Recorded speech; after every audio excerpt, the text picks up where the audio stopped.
इसके बाद type of plagiarism में सेकंड टॉपिक है मिनिमल प्लेगरिज्म, जिसमें क्या होता है कुछ परसेंट डेटा को या कुछ परसेंट वर्क को हम किसी और के यूज़ करते हैं, तो उसमें मिनिमल प्लेगरिज्म होता है।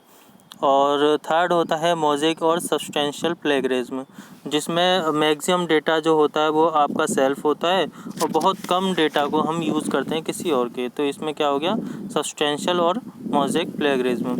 इसके बाद protecting measures to prevent plagiarism. अब कैसे प्रोटेक्ट कर सकते हैं, तो हमेशा क्या always cite the source of the text.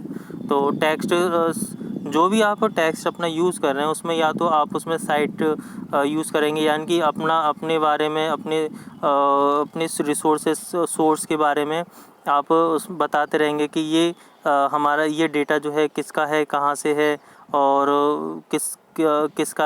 किसने इसको लिखा है या कौन इसका वो ऑनर है। तो इस तरीके की जो बातें हैं वो आपको यूज़ करनी है और प्रमोट करना है ओरिजिनल थॉट्स को। और प्रेशियस डॉक्यूमेंटेशन वैसे तो आप यूज़ कर सकते हैं, लेकिन वो बेकार है क्योंकि आप जितना ज़्यादा खुद से कोशिश करेंगे उतना ज़्यादा आप उसके रिसर्च कर सकते हैं, यूज़ कर सकते हैं।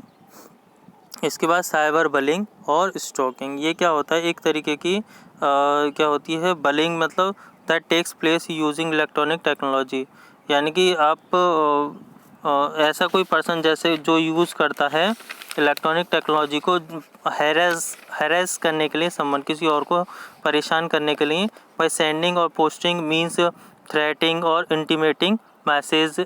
जैसे क्या होता है कि कुछ अब्यूज़िव ईमेल आ गए या रूमर्स आ गए या मैलिशियस पोस्ट आ गए, तो क्या होता है उसमें ये सोशल नेटवर्किंग साइट्स पे आपने देखा होगा जिसमें इनअप्रोप्रिएट इमेज टैगिंग होती है, अपलोडिंग ऑफ एम्ब्रेसिंग पिक्चर्स होती हैं, videos, websites and fake profile to hurt someone as so forth. तो इस तरीके के जो वर्क होते हैं वो साइबर बलिंग में आते हैं। इससे इसके क्या है protective measures to prevent cyber bullying, तो क्या है डू नॉट रेस्पॉन्ड, हमें उसको रेस्पॉन्ड नहीं करना चाहिए। और इफ़ द प्रॉब्लम पर अगर प्रॉब्लम होती है तो डू नॉट फील अशेम्ड और scared in case you are bullied by someone, और report the incident and inform your elders. और फिर with the help of an adult you can even report the matter to cyber cell. इसी तरीके से और do not bye स्टैंडर और अपस्टैंडर, यानी कि बी एन अपस्टैंडर, यानी कि बाई स्टैंडर नहीं बनना चाहिए, अपस्टैंडर बनना चाहिए। अगर do not stay quiet about it और इग्नोर इट, यानी कि अगर कुछ गलत लगता है आपको तो आपको उसके खिलाफ आवाज़ उठानी चाहिए, यानी कि एक तरीके से कंप्लेन करना चाहिए। आपको बाई स्टैंडर नहीं करना चाहिए कि आप उसको शेयर करें। और इसके बाद मेंटेन योर डिग्निटी, अपनी डिग्निटी को बना के रखना चाहिए। इसके बाद आता है टॉपिक हैकिंग। हैकिंग क्या होता है, hacking refers to a technique use to gain unauthorise access, किसी और के पर्सन के कंप्यूटर में एक्सेस करने के लिए क्या करते हैं हम हैकिंग करते हैं। ये एक ऐसा एक्सपर्ट पर्सन होता है जिसको बहुत अच्छी नॉलेज होती है इसके बारे में, लेकिन ये अनएथिकल और इलीगल प्रैक्टिस नहीं करता है, यानी कि इसको वाइट हैट हैकर बोलते हैं या फिर एथिकल हैकर बोलते हैं। इसके बिल्कुल अपोजिट में कहेंगे तो क्रैकर होते हैं, जो क्रैकिंग में क्या करता है मैलिशियस हैकर कहे जाते हैं ये। और ये मिस्चीफियस वर्क करता है, क्या करता है ब्रेकिंग और क्रैकिंग द कॉपी प्रोटेक्शन और software programs and breaking systems and causing harm, changing data और स्टीलिंग डाटा। इसीलिए इनको क्या बोलते हैं ब्लैक हैट हैकर और साइबर क्रिमिनल बोलते हैं। इसके बाद आता है स्पैमिंग। स्पैमिंग में क्या होते हैं अनवांटेड ईमेल्स जो होते हैं बहुत ज़्यादा क्वांटिटी में आपके पास आते हैं, वो अननोन सोर्स से आते हैं, तो इस प्रोसेसिंग को क्या बोलते हैं स्पैमिंग बोलते हैं। ये लार्ज अमाउंट में किसी से भी आ सकते हैं। इसके बाद आता है फ़िशिंग। फ़िशिंग एक ऐसा फ्रॉड होता है जिसमें एक अटैकर जो होता है वो ट्राइस करता है स्टील करने के लिए, चुराने के लिए और आपकी इन्फॉर्मेशन को एक्सेस करने के लिए, जिसमें जैसे कि लॉगिन क्रेडेंशियल हो गई या अकाउंट इन्फॉर्मेशन हो गई। और इस तरीके से आपको इसके अगेंस्ट में क्या करना चाहिए कि डू नॉट ओपन ईमेल्स जो अननोन सोर्स से आती है, तो आप उसको ओपन ना करें, अननोन अटैचमेंट को ओपन ना करें और अनवांटेड मेल्स को डिलीट कर दें, और कभी भी रेस्पॉन्ड ना दें जो अननोन पर्सन से आई ईमेल है। और इंस्टॉल स्पैम फ़िल्टरिंग को इंस्टॉल करके रखें, अपडेट करें एंटीवायरस को। तो ये सारे क्या हैं, फ़िशिंग से बचने के तरीके हैं। इसके बाद आता है सॉफ्टवेयर पायरेसी। यानी कि सॉफ्टवेयर पायरेसी क्या होता है कि अनऑथराइज्ड जो कॉपिंग होती है जो ऑफ सम परचेज सॉफ्टवेयर की, तो उसको क्या बोलते हैं, सॉफ्टवेयर पायरेसी बोलते हैं। तो इसमें क्या होता है, जब when copies of such licence software are made and freely distributed. तो यानी कि आप फ्री में आप क्या करें, किसी लाइसेंस सॉफ्टवेयर को आप डिस्ट्रीब्यूट करना चाहें, तो ये क्या होगा, सॉफ्टवेयर पायरेसी होगा। इसके बाद intellectual property right. Intellectual property right में क्या होता है कि आपके क्रिएशन है कोई, आपने आपके दिमाग की कोई सोच है, या which have both a moral और कॉमर्शियल, जो कोई भी हो सकती है, मोरल या कॉमर्शियल हो सकती है। और जो इसमें क्या है कि एक तरीके की इंटेलेक्चुअल प्रॉपर्टी है जिसमें इवॉल्व होता है क्या, ह्यूमन इंटेलेक्ट होता है और ह्यूमन क्रिएशन होता है। इसमें क्या कुछ भी हो सकता है, टू टाइप्स के, जैसे लिटरेरी या फिर आर्टिस्टिक वर्क हो सकता है, या इंडस्ट्रियल प्रॉपर्टी हो सकता है। तो इस तरीके के प्रॉपर्टी के लिए क्या होती है, एक तरीके से ग्रांट्स होती है, कुछ राइट्स होते हैं, और बिना इनके परमिशन के इलीगल होगा कि आप उसको यूज़ करें, जैसे उसकी लिटरेरी, म्यूज़िकल, आर्टिस्टिक वर्क को, या और कुछ। तो different types of intellectual property rights अलग अलग क्या क्या हो सकते हैं कि पेटेंट है, जैसे कोई लीगल डॉक्यूमेंट जो क्या करता है, that give inventor to sole right to make, sell and और यूज़ एन इन्वेंशन। यानी कि किसी ने अगर इन्वेंशन किया और आपके पास लीगल डॉक्यूमेंट है जो आपको प्रोवाइड कराते हैं इन्वेंटर के जो राइट्स हैं उनको उनके प्रोडक्ट से रिलेटेड, यानी कि उनके इन्वेंशन को या फिर उनके कुछ वर्क को सेल या फिर यूज़ करने के लिए। इसके बाद ट्रेडमार्क, एक लोगो होता है, और ये क्या होता है, इसी लोगो को या सिंबल को जो प्रिंटेड होता है बिजनेस आइटम पे, इसको ट्रेडमार्क बोलते हैं। इसके बाद आता है कॉपीराइट। ये एक ग्रांट होती है, एक परमिशन होती है कि आप उनके वर्क को कॉपीराइट कर सकते हैं, कि मार्केट में लॉन्च कर सकते हैं और सेल परचेज कर सकते हैं, यानी कि उनकी मल्टीपल कॉपीज़ को मार्केट में सेल कर सकते हैं। इसके बाद डिजिटल फुटप्रिंट्स, यानी कि जब भी आप इंटरनेट पे आप कोई भी वर्क करते हैं, तो वहाँ पे क्या होता है कि आपकी इन्फॉर्मेशन वहाँ पे फीड हो जाती है। जैसे आपने कोई फॉर्म फीड किया, या ईमेल अटैचमेंट, या अपलोड किया कोई वीडियो को या डिजिटल इमेज को, तो वो सारी इन्फॉर्मेशन आपकी कंप्यूटर में फीड हो जाती है। तो ये all of the information which leaves traces of personal information about yourself and that is available to others. तो ये क्या होती है, to others online can be considered as a digital footprints. ये दो तरीके के होते हैं, पैसिव और एक्टिव।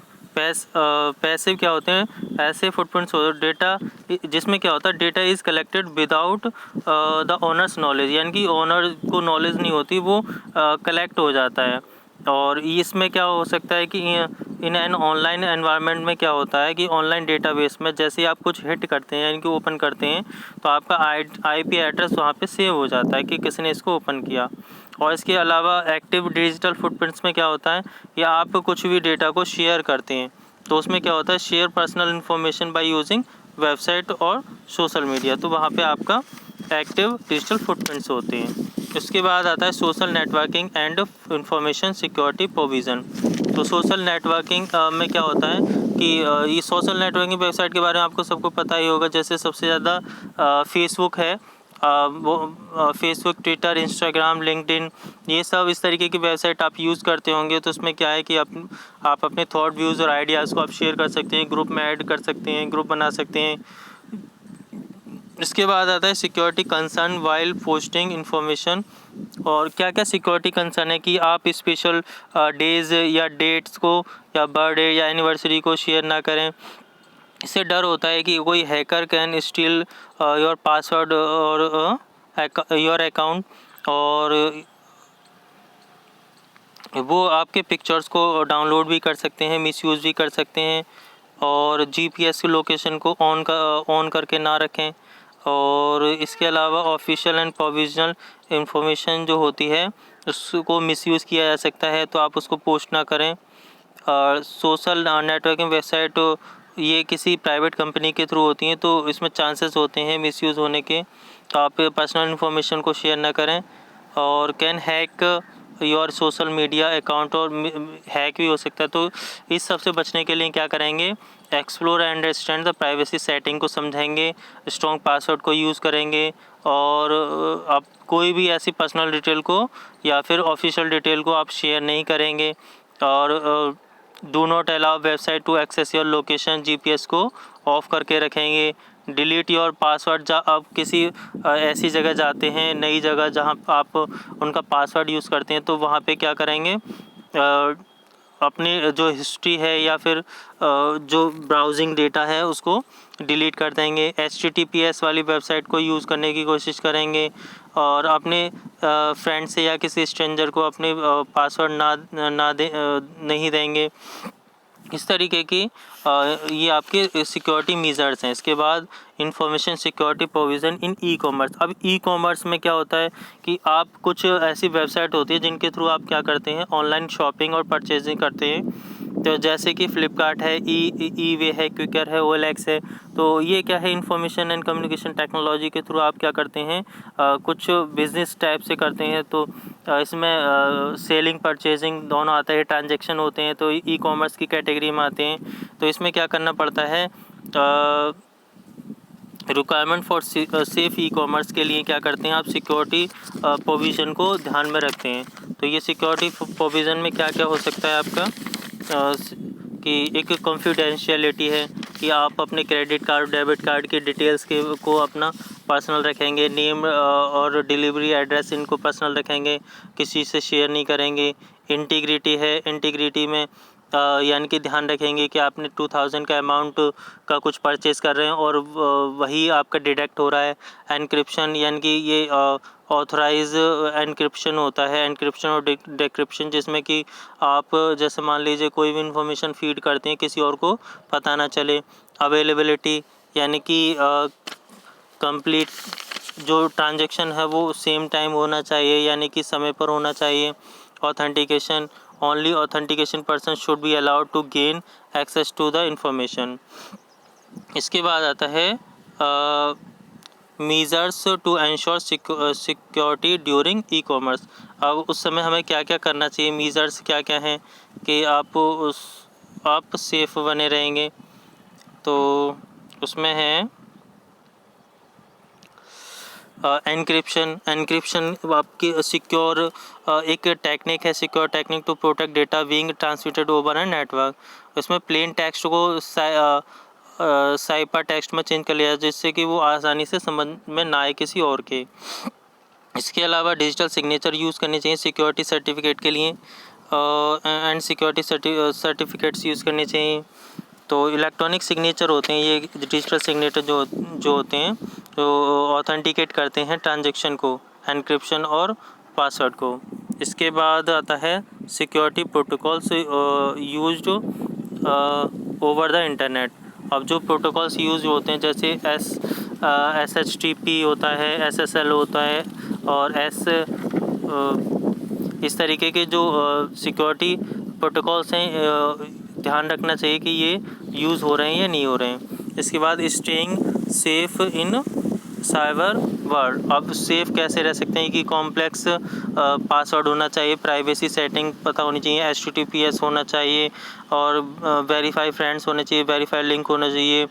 सिक्योरिटी टिप्स को ध्यान में रखना चाहिए, पढ़ना चाहिए, और try to find chat room that reflect your personal taste and interest.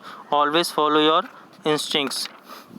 और क्या नहीं करना चाहिए, शेयर नहीं करना चाहिए अपने पासवर्ड को और पर्सनल इन्फॉर्मेशन को, एडवर्टाइज़ नहीं करना चाहिए आपके वैकेशन को, नेगलेक्ट ऑटो जो टैगिंग को, और अपलोड नहीं करना चाहिए किसको, anything that you do not want to everyone to see, और अपने पर्सनल एड्रेस वगैरह एड्रेस को, जैसे फ़ोन नंबर, स्कूल नेम या फिर लास्ट नेम, और उसके बाद do not download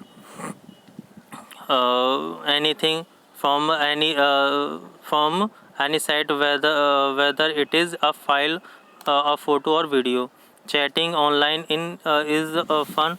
Don't forget that if the topic is not for your interest. तो इसके बाद रिपोर्टिंग। अब रिपोर्टिंग में अगर किसी तरीके की कोई भी अगर आपको ऐसा इशू लगता है कि जो किसी भी तरीके से अनप्रोटेक्टेड है, तो आपको क्या करना चाहिए, उसकी आप कंप्लेन कर सकते हैं। इसके लिए एक कॉन्टैक्ट नंबर दिया गया है, हेल्पलाइन नंबर दिया गया है 180020968789। तो ये क्या है, cyber crime toll free helpline number है, जिसमें आप क्या कर सकते हैं, साइबर से आप ऑपरेट करता है इसको treason state and country level पे इन इंडिया में। तो इस तरीके से ये चैप्टर कंप्लीट होता है। इसकी एक्सरसाइज आप खुद से कंप्लीट करने की कोशिश करेंगे और फिर उसके बाद मैं आपको इसे कंप्लीट कराऊंगा, एक्सरसाइज को और क्वेश्चन आंसर को। तो आज के लिए इतना ही। Thank you class, Shri ji public school की ओर से आपका स्वागत है। Thank you, have a nice day.